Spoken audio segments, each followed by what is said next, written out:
Greetings to you all, wherever you are, at home or abroad. You're now tuned into Talk Sense Media, your voice of reason in the noise. Here we bring you the news that matters to you, straight talk, clear facts, and honest reasoning, because you deserve to understand what's really going on. Whether it's headlines or what's happening on the streets, if it affects you or your community, we break it down and we talk sense. So let's get into today's story.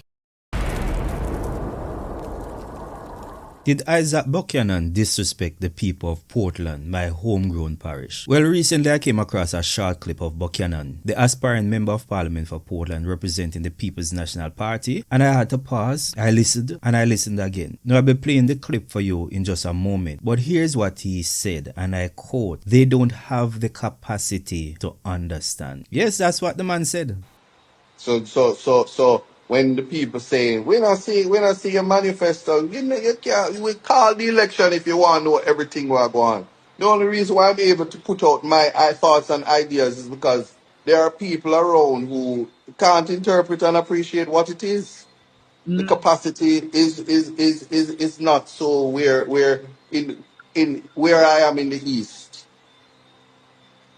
So I can put it out because they don't have the capacity Limited ability to interpret and to analyze. interpret. Now exactly who is they? Now based on the context, it sounds like he's referring to the people of Portland, the very same people he wants to lead and represent. And I had to ask myself, did I hear Buchanan correctly? And more importantly, did he listen to what he said? Now honestly, I paused and gave him the benefit of the doubt because I didn't want to jump to conclusions. Yes, I'm from Portland and I know that it's easy to misinterpret clips that are taken out of context. So I made a few calls, sent the video around on WhatsApp and asked people, what do you think about this? And every single response came back the same. He disrespected the people of Portland. Now, when a politician says they don't have the capacity to understand, it doesn't come across as a compliment. In fact, it sounds like he's saying the people are ignorant. They are not smart enough to grasp what I'm doing. Or worse, I can push this manifesto on them because they won't know the difference. No, even if that's not what he intended, that's how it sounds to everyday Jamaicans. And that's what matters, because perception, especially in politics, is everything. Now, could he have said it differently? Of course. Imagine if he had said, some may not fully understand the contents of my manifesto, so I am working to break it down in a simple way that connects with the people and allows them to buy into my vision. Now, that definitely sounds like someone who wants to lead with clarity and respect. You see the difference? One builds trust, the other triggers defensiveness. And so let's be real about it. How can you claim to represent the people and then publicly say they don't have the capacity to understand? That's not just a poor choice of words. That's a poor understanding of leadership, because a real leader does not exploit ignorance. A real politician does not use confusion as a strategy. Leadership means breaking down your vision, your plans, and your ideas and bringing the people along with you. You have to allow them to buy in. If you believe the people don't understand, then it's your job to teach them, to explain, to connect, not to slide things past them or to talk down to them. But when you think about it, this isn't just about Buchanan. No. What he said, whether it was intentional or not, highlights a bigger issue in our political culture. Too many candidates treating elections like it's a game instead of building a relationship with the people. But maybe, just maybe, this whole incident could be a blessing in disguise. A wake-up call, so to speak. Because as Jamaicans, we need to stop voting because of party colors or party loyalty. You have to stand up and let your voice be heard in no uncertain terms. You need to ask questions, demand answers, make them explain their plans in simple common man language. And if they can't, then reject them. Don't let big words, fancy speeches, or party hype fool you. If the message can't relate, then simply show them the gate. So let this be a lesson, not just for Portlanders, but for you, the Jamaican voter. For every candidate who thinks the people can be fooled. Politics must not be about manipulation. It must be about empowerment. No, to be fair, everybody slip up from time to time. And politicians are human too. I said that all the while.